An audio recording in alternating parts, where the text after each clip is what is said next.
Next ఫూటా, ఏదో Telugu dubbing చెప్పుకొని తెలుగు బాగా ప్రాక్టీస్ చేసి బాగా అంటే ఏది మాట్లాడినా ఇదే ఆన్సర్లు చేయాలి, ఖచ్చితంగా ఫుల్ ప్రాక్టీస్ చేసి కొన్ని పదాలు బాగా బట్టి కొట్టుకొని వచ్చాడా.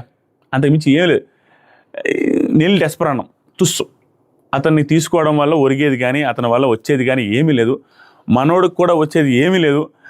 అలా సినిమాలో మిర్చి సినిమాలో డైలాగ్ ఉంటుంది చూసారా, రాను పోను ఎర్లి కార్లో వచ్చారు, పోయేటప్పుడు ఎన్ని కార్లు వచ్చారు, ఒక 20 మంది ఉంటారా, రాను పోను భోజనాలకు ఒక 10,000, మొత్తం బొక్క అంటే చూసారా. మనోడు ఫ్లైట్లో వచ్చాడు, ఫ్లైట్లో వెళ్తాడు, రాను పోను ఛార్జీలు గిర్జీలు అన్నీ బొక్క, అంతకుమించి ఏం యూజ్ లేదు. నెక్స్ట్ స్టేజ్లో కూడా అతను ఎలిమినేట్ అవుతాడు. సో ఓవరాల్గా టాప్ 15లో లేడు ఫోటా. అసలు ఫోటాని తీసుకొని రావడం అనేది ఎంత బ్లండర్ అంటే, అరే ఎన్ఆర్ఐ, అతను ఎన్ఆర్ఐ కదా, అసలు ఇండియన్ అయి ఉంటే తప్పించి తీసుకోవడానికి లేదని అందరికి సంబంధించి వైట్ గోల్డ్లో పెట్టారు, గోల్డ్ డ్రాప్లో పెట్టారు, అన్నిట్లో పెట్టారు, అన్ని ఆడిషన్స్లో పెట్టిన rule. One of the main rules ఏంటంటే ఇండియన్ అయి ఉండాలి. మనోడు జపనీస్ అయితే జపనీస్ పర్సన్ని తీసుకొస్తే ఎలా యాక్సెప్ట్ చేస్తారు జనాలు?